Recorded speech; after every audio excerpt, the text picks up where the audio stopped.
Welcome everyone. आज हम देखेंगे क्लास 10 इंग्लिश का पहला चैप्टर लेटर टू गॉड।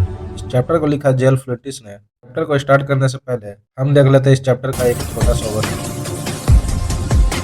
इस चैप्टर में लेंचो नाम का एक किसान रहता है जिसका मक्के का फसल खराब हो जाता है और जिसके लिए लेंचो गॉड को लेटर लिखता है ताकि गॉड उसकी हेल्प कर सके। और उस लेटर में लेंचो डिमांड करता है 100 पेसोस का। तो क्या गॉड लेंचो की हेल्प कर पाते हैं या नहीं, और गॉड लेंचो की हेल्प नहीं करते हैं तो बदले में लेंचो का हेल्प कौन करता है और कैसे करता है, लेंचो का फसल क्यों और कैसे खराब हो जाता है। सारे सवालों का जवाब हम देखेंगे इस चैप्टर में आगे। चलिए स्टार्ट करते हैं।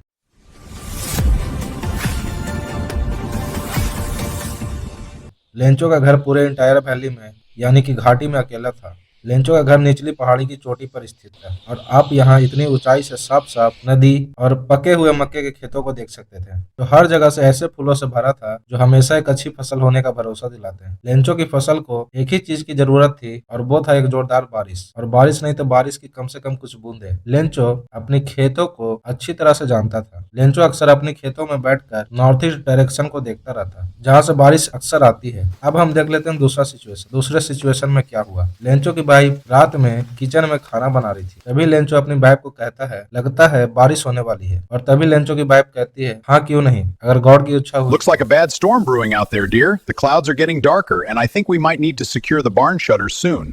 लेंचो के बेटे उस समय खेतों में खेल रहे थे। तभी लेंचो की वाइफ सबको डिनर के लिए बुलाती है। जैसे ही लेंचो खाना खाने के लिए बैठता है तभी बारिश की बड़ी बड़ी बूंदें गिरने लगती है। नॉर्थ ईस्ट यानी उत्तर पूर्व दिशा में बड़े बड़े पहाड़ जैसे बादल आते हुए दिखाई देते हैं। उस समय हवा ताजी और सुहावनी थी। लेंचो तभी दौड़कर बाहर चला जाता है और अपने शरीर पर बारिश की हर एक बूंदों का आनंद लेने लगता है। तभी लेंचो कहता है यह बारिश की बूंदें नहीं है, ये तो नए सिक्के हैं। बड़ी बड़ी बारिश की बूंदों को लेंचो कहता है ये 10 सेंट के सिक्के हैं, और छोटी छोटी बारिश की बूंदों को लेंचो कहता है ये 5 सेंट के सिक्के हैं। लेंचो अब पूरी तरीके से सेटिस्फाइड था क्योंकि बारिश आ चुकी थी। उसने पके हुए मक्के के खेतों को देखा जो कि अब फूलों से भरा था और वर्षा की चादर से ढका था। पर अचानक तेज हवा चलने लगी और बारिश के साथ साथ बड़े बड़े ओले गिरने लगे। ये सचमुच चांदी के नए सिक्कों जैसे लगते थे। बारिश में भीगने की परवाह न करते हुए लेंचो के बेटे अब जमे हुए मोतियों को इकट्ठा करने बाहर भागे। मौसम धीरे धीरे खराब हो रहा था। लेंचो ने दुखी होते हुए कहा मुझे आशा है कि यह तूफान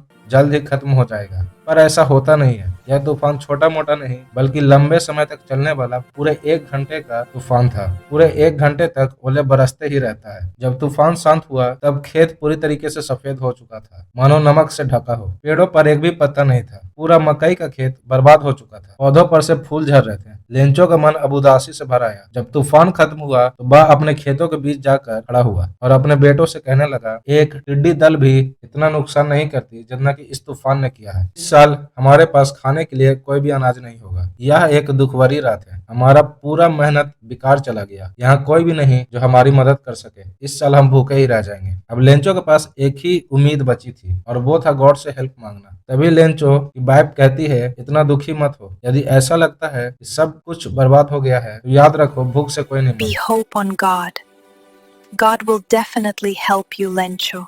पूरी रात लेंचो के मन में एक ही बात चलता रहा, गॉड से हेल्प मांगना। जैसा कि उसे बचपन में सिखाया गया था, गॉड सब कुछ देखते हैं, वो भी जो इंसान के मन में चलता है। लेंचो अपने खेतों में बैल की तरह मेहनत करता था, फिर भी उसे लिखना तो कम से कम आता ही था। अगले ही दिन संडे को सुबह होते ही लेंचो लेटर लिखने लगा जिसे वह खुद शहर जाकर मेल करना चाहता था। उस लेटर पर लिखा हुआ था टू गॉड, यानी कि यह लेटर गॉड के लिए है। और जैसा कि आप जानते हैं गॉड को लेटर लिखना इम्पॉसिबल है। आप उनका एड्रेस कैसे बता सकते हैं, पर फिर भी लेंचो लेटर पर टू गॉड लिखता है। तो आप ये समझते हैं कि लेंचो को गॉड पर कितना विश्वास यानी फेथ रहा होगा। अब हम देख लेते हैं उस लेटर में क्या था। उस लेटर में लेंचो ने लिखा गॉड अगर आप मेरी हेल्प नहीं करेंगे तो मैं और मेरा पूरा परिवार इस साल भूखे ही रह जाएंगे। मुझे अपने खेत को फिर से बोने के लिए और अपना गुजारा चलाने के लिए 100 पेसोस की जरूरत है क्योंकि तूफान ने मेरे पूरे फसल को बर्बाद कर दिया है। उसने इन्विलप यानी लिफाफे पर एड्रेस में टू गॉड लिखा और उस लेटर को इन्विलप में डाल दिया और चिंतित होकर शहर की ओर चल दिया। पोस्ट ऑफिस पहुंचकर उसने लेटर पर स्टैंप लगाया और मेल बॉक्स में डाल दिया। अब हम देख लेते हैं पोस्ट ऑफिस का सिचुएशन। पोस्ट ऑफिस में क्या हुआ। पोस्ट ऑफिस में एक पोस्टमैन था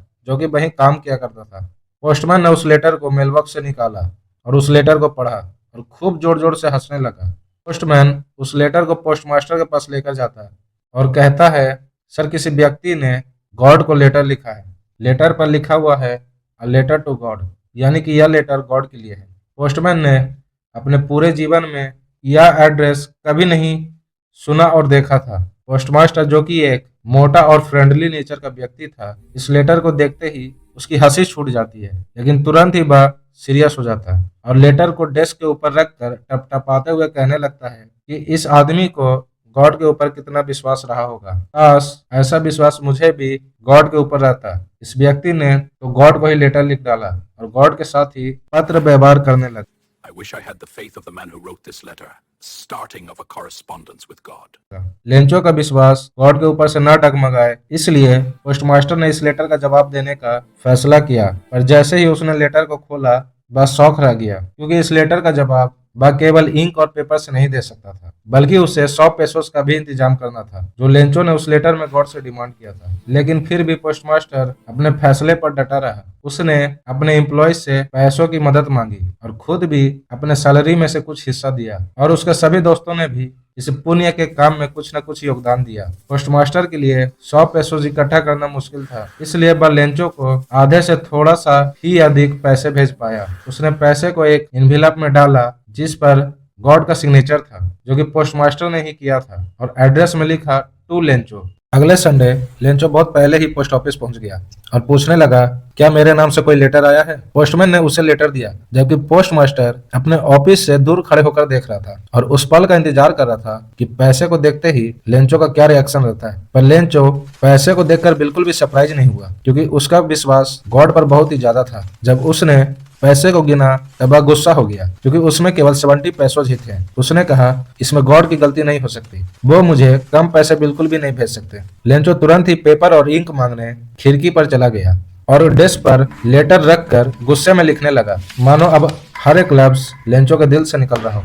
जब उसने लिखना खत्म किया तो वह फिर से स्टैम्प खरीदने खिड़की पर चला गया, जिसे उसने अपने जीभ से गीला किया और एक जोर से मुट्ठी मारकर एनवेलप पर चिपका दिया, मानो मुक्के में उसका सारा गुस्सा भरा हो, और लेटर को मेलबॉक्स में डाल दिया। पोस्टमास्टर जल्दी से उस लेटर को निकालता है और पढ़ना शुरू करता है, और उस लेटर में लिखा था, गॉड, जो पैसे आपने मुझे भेजे थे उसमें से केवल 70 पैसों ही मेरे पास आए हैं। मुझे बाकी के पैसे भी भेज दीजिए, क्योंकि मुझे इसकी जरूरत है, पर यह पैसे मुझे मेल द्वारा मत भेजना, क्योंकि पोस्ट ऑफिस के एम्प्लॉइज अब बंच ऑफ क्रुक्स हैं, यानी कि चोर और धोखेबाज हैं। अब हम देख लेते हैं इस स्टोरी से आपको क्या लाइफ लेसन्स मिला है।